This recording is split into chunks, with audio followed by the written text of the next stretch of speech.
전세 세입자 반환 금액은 퇴거 대출 이외에 또 방법이 있어요. 이 방법은 무주택자들한테 기회라는 말이 지금 이 갭 투자는 무주택자들만 할 수가 있어요. 부모님 찬스를 꼭 써가지고 연끌을 나만 하지 말고 부모님까지 다 통틀어서 이제 가족 간의 팀 플레이가 필요한 지금 상황이에요. 그래서 연끌을 해가지고 가장 좋은 거 꼭 사세요.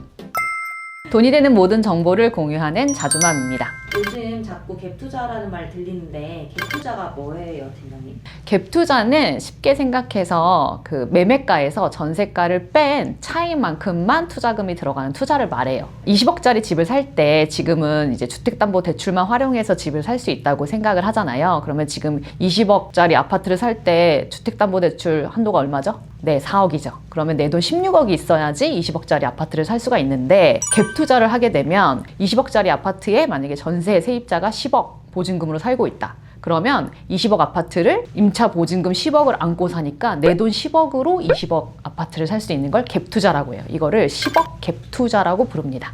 그러면 갭 투자 대출로 할 수 있을까요? 그런데 이제 갭 투자를 할 때는 주택담보대출을 받을 수가 없어요. 전세 세입자가 껴있으니까요. 돈이 없으면 갭 투자를 갭만큼은 돈을 갖고 있어야죠. 10억 정도의 투자금은 가지고 있어야죠. 그런데 이 10억도 지금 없다고 하시면 주택담보대출은 받을 수 없지만 신용대출은 받으실 수 있어요. 신용대출의 한도는 그 개인의 소득에 따라 다르니까 내 신용대출의 한도를 알고 싶다. 그러면 토스뱅킹 내 대출 한도, 신용 한도를 한번 찾아서 돌려보세요. 그러면 내 대출 가능 금액이 나옵니다. 연끌까지 끌어서 이제 투자를 하라고 말씀드리는데 대출 가능한 곳이 신용대출도 있고 보험 가입되어 있으시면 보험 약관대출도 활용하시면 좋아요.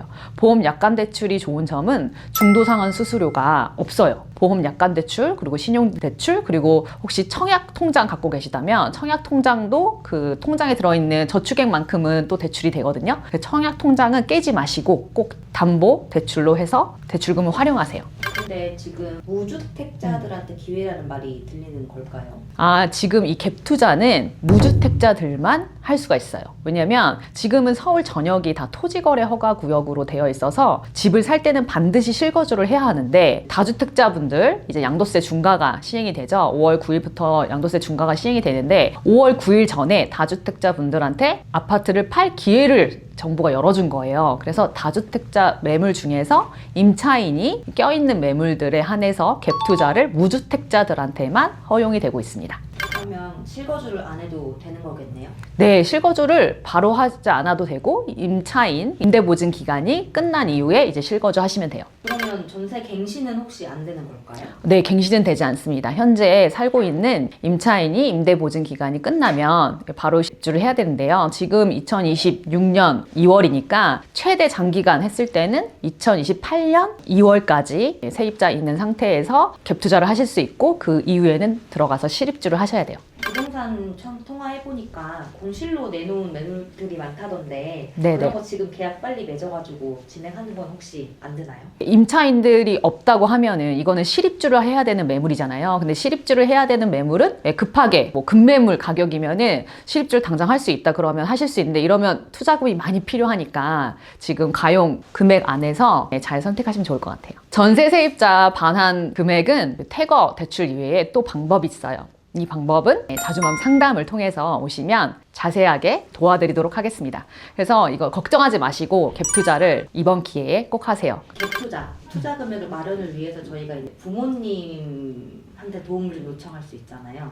그쵸. 네, 가족론을 활용할 수 있죠. 가족 간의 차용이 2억까지는 무이자다 이런 이야기들이 많이 들리는데 사실 이걸 따져보면 2억은 아니고 뭐 2억 1,700까지 무이자를 쓸 수 있는데 이게 바로 제가 다른 영상에도 얘기했던 증여의제 이슈예요. 증여의제는 증여가 아닌데 세법상 증여로 보는 걸 얘기해요. 가족 간의 차용은 사실은 증여가 아니죠. 증여는 공짜로 주는 걸 증여라고 하는데 차용은 공짜로 주는 게 아니라 잠시 빌려주는 거잖아요. 그런데 세법, 이제 국세청에서는 가족 간의 이런 차용도 증여의제, 증여라고 봅니다. 근데 증여로 보지 않는 금액이 딱 정해져 있어요. 세법상. 그게 얼마냐? 연간 1,000만 원에 대한 이익까지는 증여로 보지 않겠다. 이게 세법상에 나와 있는데 그러면 1,000만 원에 대한 이익이 얼마냐? 그럼 이자를 1,000만 원을 받지 않으면 그 이자 1,000만 원에 대한 원금이 얼마냐 따져보시면 법정 이자가 4.6%거든요. 그래서 4.6%를 1,000만 원의 이자로 계산해보면 원금은 약 2억 1,700만 원 정도 돼요. 그래서 가족 간의 거래는 2억까지 무이자 차용을 하더라도 증여로 보지 않는다. 그래서 이제 세금이 없다 이렇게 알고 계신데, 집을 살 때 부모님한테 2억을 빌리실 수 있어요. 그리고 여기서 또 하나의 팁이 있는데, 부모님한테 증여를 받으면 합산되거든요. 네, 증여 세율은. 그런데 차용은 증여가 아니기 때문에 합산되지 않아요. 그래서 엄마한테도 2억 1,700 빌릴 수 있고 아빠한테도 2억 1,700 빌릴 수가 있어요. 무이자로. 합치면 4억 3천 정도는 무이자로 빌릴 수가 있죠. 그리고 만약에 결혼을 하셨다 그러면 남편, 배우자도 마찬가지죠. 배우자도 부모님한테 무이자로 빌릴 수 있으니까 거의 8억 넘게 무이자로 빌릴 수 있죠. 부모님 찬스를 꼭 써가지고 영끌을 나만 하지 말고 부모님까지 다 통틀어서 이제 가족 간의 팀플레이가 필요한 지금 상황이에요. 그래서 영끌을 해가지고 가장 좋은 거 꼭 사세요.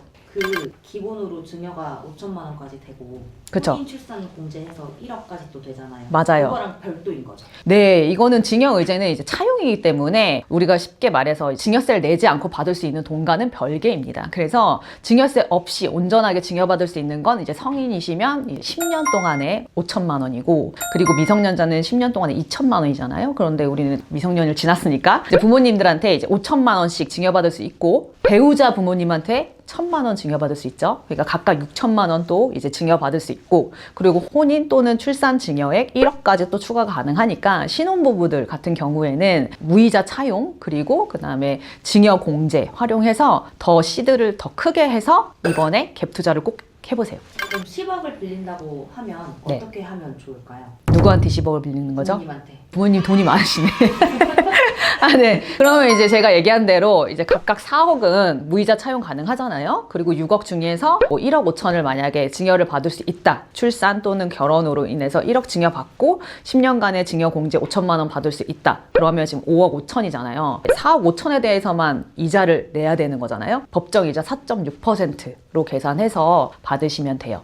그러면 차용증 같은 거를 써야 되는 거잖아요. 차용증을 쓸 때는 3가지가 반드시 있어야 됩니다. 첫 번째는 언제 상환할 건지. 이거는 증여가 아니기 때문에 원금을 반드시 상환하셔야 돼요. 그러면 오늘 빌렸다. 그러면 내가 3년 뒤 또는 5년 뒤 상환할 거다. 반드시 상환 날짜가 있어야 돼요. 그리고 두 번째로는 이 차용증이 언제 쓰여졌는지 반드시 날짜를 확인할 수 있어야 되는데, 국세청에서 세무조사 받을 때 이 차용증을 조사를 받기 위해서 쓰지도 않은 걸 조사받기 직전에 썼는지, 정말 차용을 하는 시기에 썼는지를 확인하기 위해서 날짜를 확인을 해야 되는데요. 그래서 공증을 받아야 되냐 이렇게 물어보시는데, 굳이 공증 받으실 필요 없이 우체국에서 내용 증명을 이제 보내시거나 아니면 그냥 사진을 찍어서 이메일로 주고받으시면 이메일에 디지털 기록이 남아있잖아요. 사진과 날짜가. 그렇게 남기셔도 됩니다. 그리고 마지막 3번째는 사후 관리가 중요한데, 이 원금을 갚거나 또는 이자를 반드시 줘야 돼요. 만약에 무이자 차용만 했다. 그러면 주고받은 돈이 없잖아요. 그러니까 매달 이자를 내는 게 아니라 무이자 차용을 하셨다면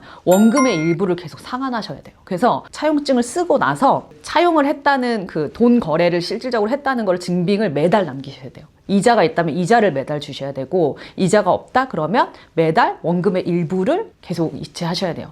그리고 이제 이자를 받는 부모님 같은 경우 꼭 주의하실 게 뭐냐면, 이자 소득세를 반드시 신고하셔야 됩니다. 이자 소득세를 신고하지 않으면 그냥 증여로 보거든요. 그래서 차용증을 쓰실 때는 차용증을 반드시 날짜 확인, 그리고 원금을 언제 상환할지, 사후 관리, 차용증을 쓰시고 나서도 사후 관리까지 확실히 하셔야 이게 증여가 아니라 차용으로 인정이 됩니다. 혹시 최대 빌릴 수 있는 금액이 정해져 있어요? 아니요. 그 금액의 한도는 없어요. 대신에 이 차용증을 쓰고 거래를 하면 국세청이 계속 그 사후 관리를 하면서 모니터링을 하거든요. 정말 이걸 갚고 있는지, 그리고 이자를 내고 있는지 확인해요. 그래서 본인이 정말 이거 원금 상환을 할 수 있고 이자를 갚아낼 수 있는 능력이 있다. 본인의 소득에 따라서 다르죠. 소득이 높으신 분들은 얼마든지 부모님 돈을 빌려서 쓰셔도 돼요. 그러면 이렇게 빌린 돈으로 네. 자금 조달 계획서 쓸 때 네. 문제될 건 없을까요? 전혀 문제되지 않습니다. 왜냐하면 자금 조달 계획서는 사실 2가지를 보는 거예요. 첫 번째는 편법 증여. 증여를 하고 증여세를 내지 않은 사람들을 조사하는 거고요. 두 번째는 이제 소득세 탈세. 소득을 누락 신고하는 사람들을 찾아내는 조사예요. 그래서 편법 증여를 하지 않았고 소득세 탈세를 하지 않았다. 그리고 정당하게 부모님한테 돈을 빌렸다. 그러면 전혀 문제가 되지 않습니다. 그럼 이제 저희가 갭 투자 하다가 이 얘기가 나온 건데 그럼 네. 그 갭을 이렇게 빌린 돈으로 네. 하는 건 전혀? 문제가 되지 않죠.